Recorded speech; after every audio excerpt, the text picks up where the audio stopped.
The Mesoamerican Long Count calendar was decoded in the 19th century. Scholars reached broad consensus on how it worked. A sophisticated base 20 positional system tracking cycles of days, months, and longer periods called baktuns. Each baktun lasts roughly 394 years. 13 of them together form what researchers call the Great Cycle, a period of approximately 5,125 years. The calendar's starting point was fixed to a date in 3114 BCE. Its terminal date, the end of the 13th baktun, was originally calculated to fall in December 2012. That date passed without event. The popular narrative dissolved quietly and the conversation moved on. But within the academic literature, something less noticed had already begun. A separate scholarly debate, active since the 1980s, concerns a calculation error in the GMT correlation, the formula used to align the long count calendar with the modern Gregorian system. Researchers, including Victoria Bricker and other scholars working from Astronomical cross-references, have published findings suggesting the widely accepted correlation constant may be off by several years. The implications of that discrepancy have never been fully resolved in the public record.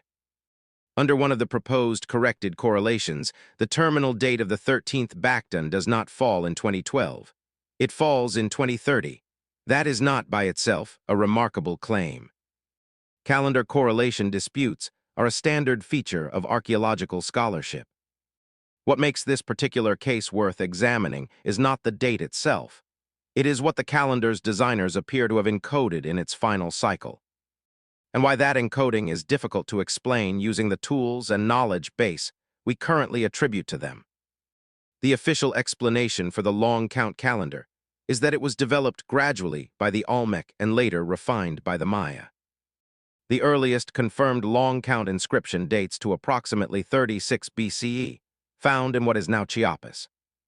The calendar, we are told, emerged from a culture that had no metal tools, no wheel, no alphabetic script, and no contact with old-world mathematical traditions that produced similar positional systems.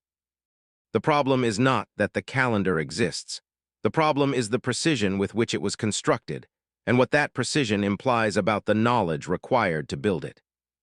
The long count system tracks not only the 365-day solar year, but also the 260-day ritual calendar, the 584-day Venus cycle, the 18.6-year lunar nodal cycle. And according to several researchers, including Anthony Aveni, what appears to be an approximation of the 25,772-year precession of the equinoxes. The Maya did not have telescopes, they did not have mechanical clocks. The methods by which they could have measured the precession cycle with sufficient accuracy to embed it into a calendar spanning 5 millennia are not documented in the archaeological record. The standard academic response is that extended naked-eye observation over many generations could theoretically accumulate enough data to approximate these cycles. That is reasonable. It also requires continuous, institutionalized astronomical record-keeping across dozens of generations in a region that experienced political disruption, population movement, and eventual civilizational collapse. The records of that observation process do not exist. What exists is the end product, a calendar of extraordinary precision, with no surviving documentation of how its foundational measurements were obtained. This pattern, a sophisticated system appearing without a legible developmental record, is not unique to Mesoamerica. The ancient Egyptian civil calendar appears in its earliest written records already complete and functional, with no clear proto-calendar stage. The Sumerian base 60 system, which underlies our modern division of time into 60 minutes and 60 seconds, appears in the earliest records already optimized. Base 60 is mathematically powerful, divisible by more whole numbers than any base under 60.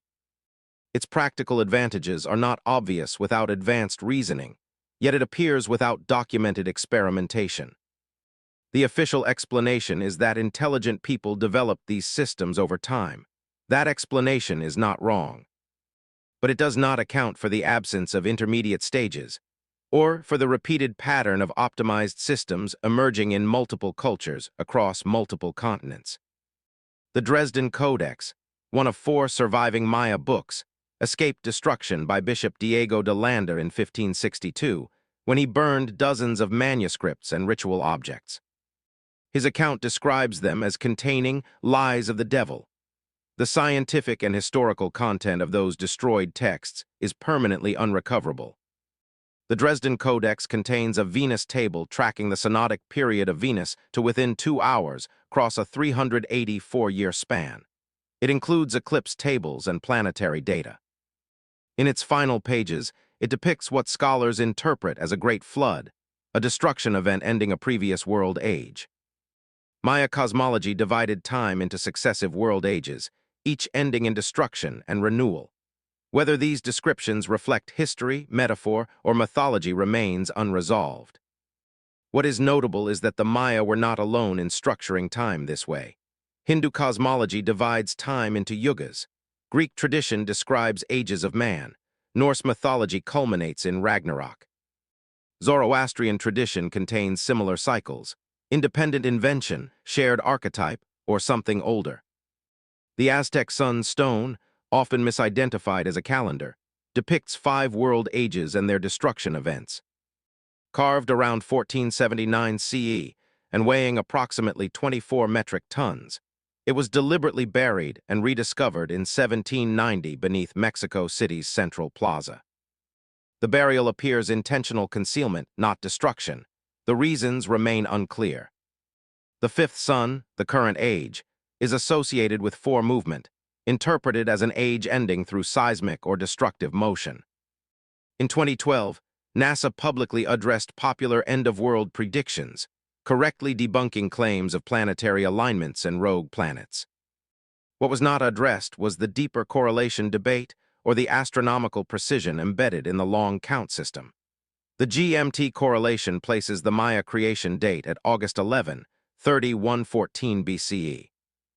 But alternative correlations, including proposals discussed by Carl Johan Kalaman and others, suggest a starting date closer to 3102 BCE, aligning with the beginning of the Kali Yuga in Hindu tradition. If unrelated cultures began major cosmological cycles within a decade of each other, the convergence is difficult to ignore. Between 800 and 1000 CE, the classic Maya civilization collapsed. Major cities were abandoned, population declined dramatically, long count inscriptions nearly ceased. The accepted explanation includes drought, warfare, political fragmentation, and ecological strain. What was lost was not only infrastructure, but knowledge. When researchers later decoded the calendar, they worked backward. The continuous living tradition had been severed. This raises a critical question. Were the final users of the calendar fully aware of the astronomical derivations embedded within it? Or were they maintaining a ritual counting system whose original derivation had already been forgotten? A parallel exists in the Mediterranean. The Antikythera mechanism, a bronze computational device dated to around 150–100 BCE. It tracked astronomical cycles with astonishing precision. No prototypes have been found, no earlier versions. It appears fully formed. Returning to the 13th baktun, under some corrected correlations, its ending falls in spring 2030. The exact date remains debated. What matters is not catastrophe. Maya texts do not predict one. Instead, colonial-era Chilam-Balam texts describe transformation, collapse of orders, and renewal. The long count treats time as cyclical. Each ending is a beginning. The system appears designed to survive collapse, carved in stone, distributed across sites, resistant to loss. This suggests either remarkable foresight or intentional hardening against civilizational failure. The institutions that study these sites have produced extensive research documenting what the calendar is. What remains less resolved is provenance. Where did this knowledge originate? Archaeology is constrained by survival. Collapse destroyed records. Colonial bonfires destroyed more. What remains is partial. The calendar's precision does not disappear. The Venus tables still work. The eclipse tables still function. The precessional approximation remains strikingly close. Whether the terminal date falls in 2012, 2030, or somewhere between, the deeper issue is not the date. It is the gap between what the calendar contains and what we can fully account for in its construction. That gap remains. The calendar still exists. The knowledge required to build it from scratch does not. Fade to black, silence.